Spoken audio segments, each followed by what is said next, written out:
سلام على نوح في العالمين إنا كذلك نجزي المحسنين إنه من عبادنا المؤمنين ثم أغرقنا الآخرين وإن من شيعته لإبراهيم إذ جاء ربه بقلب سليم إذ قال لأبيه وقومه ماذا تعبدون أئفكا آلهة دون الله تريد.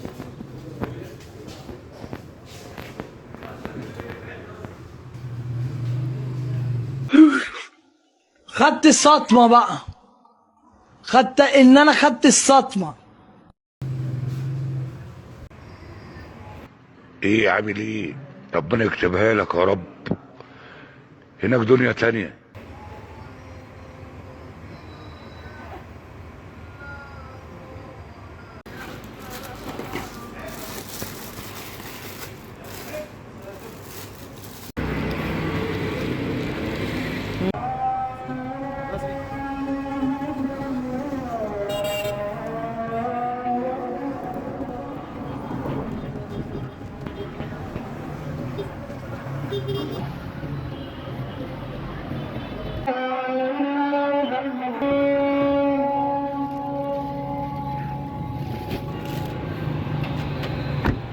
جو نار نار.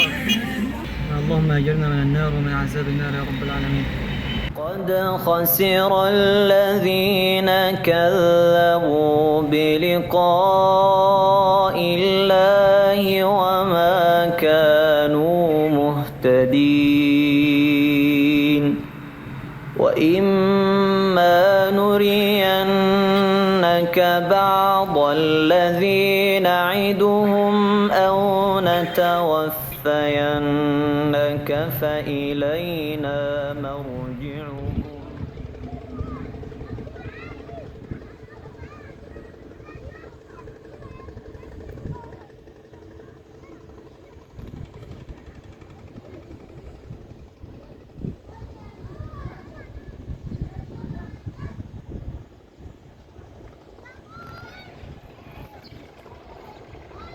من احلى الحاجات اللي في الصيف ان انت بعد يوم طويل، وبالذات لما يكون اليوم حر قوي، يعني درجة الحرارة توصل 45 و44، بتروح كده وتاخد دش ميه ساقع بيخليك ترجع للحياة مرة تانية، بينعنشك كده. المهم انا كنت رايح النهاردة الزقازيق على اساس ان انا اجيب كاميرا. يعني انا عايز اجيب كاميرا غير كاميرا التليفون اللي انا بصور بيها، عشان يعني تديني مساحة افضل وجودة افضل، وان انا اخليكم يعني ايه تتفرجوا على الفيديوهات وانتم مبسوطين يعني. بس لما روحت لقيت الكاميرات في العالي خالص، يعني اقل كاميرا عامله 17,000 ونص، اللي هي اقل كاميرا مش هتنفع اصلا معانا. فانا في دماغي كاميرا معينه في الفئه المتوسطه برضو، في دماغي يعني ان انا اروح الاقيها ب25 مثلا 26، بس روحت لقيتها عامله 36,000. فالصراحه غيرت رايي خالص في موضوع ان انا اجيب كاميرا دلوقتي. فلقيت بقى شويه اضاءات كده قلت استخدمها لحد ما ربنا يكرمنا كده ونجيب مبلغ الكاميرا ونبقى نجيبها. فجبت اضاءات للموبايل ان شاء الله هتنفع يعني، وهتبقى طالعه جوده كويسه. فيلا نركبها سوا.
مش عارف، انا حاسس ان انا بوظت الدنيا خالص. يعني هو مش عارف اركبه زي ما المفروض يتركب، حاسس ان هو مش مشدود.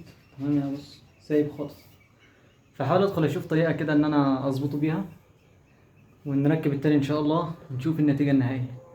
بس انا شايف ان الدنيا تمام ان شاء الله يعني. وده شكلهم النهائي كده تمام. انا طبعا مقلل الضوء هنا ومزوده هنا تمام. ده عشان طبعا يبقى في ناحيه شديده عندي، والناحيه التانية تبقى ضعيفه شويه عشان الاضاءه ما تكونش يعني ايه ماليه وشي كله او جسمي كله. بس حاجه محترمه تمام. يعني لو جينا بصينا ورا كده هنلاقي ان هما ما شاء الله يعني حاطط لك هنا زراير عشان مثلا عايز تقفل لمبة، عايز تقفل اتنين مثلا، عايز تشغل واحدة بس او اتنين. فبص الإضاءة يعني ايه بتقلل الإضاءة على قد ما تقدر، وبراحتك تتحكم فيها على قد ما تقدر تمام. فدي حاجة كويسة. السلام عليكم. أظن كده الصورة وضحت أكتر والجودة ارتفعت أكتر عن الفيديوهات اللي فاتت صح؟ هو أنا عامة لسه معرفش، يعني أنا حاططهم كده وخلاص. لسه هدخل على اليوتيوب وأتعلم طبعا إن أنت إزاي تظبط الإضاءة. وناقص ضوء ورايا هيكون ضوء مثلا أزرق أو أحمر على حسب ما هلاقي، هيكون إيه طالع لفوق كده تمام إن شاء الله. بس كده حبيبي، وكده وصلنا لنهاية الفلوج. السلام عليكم ورحمة الله.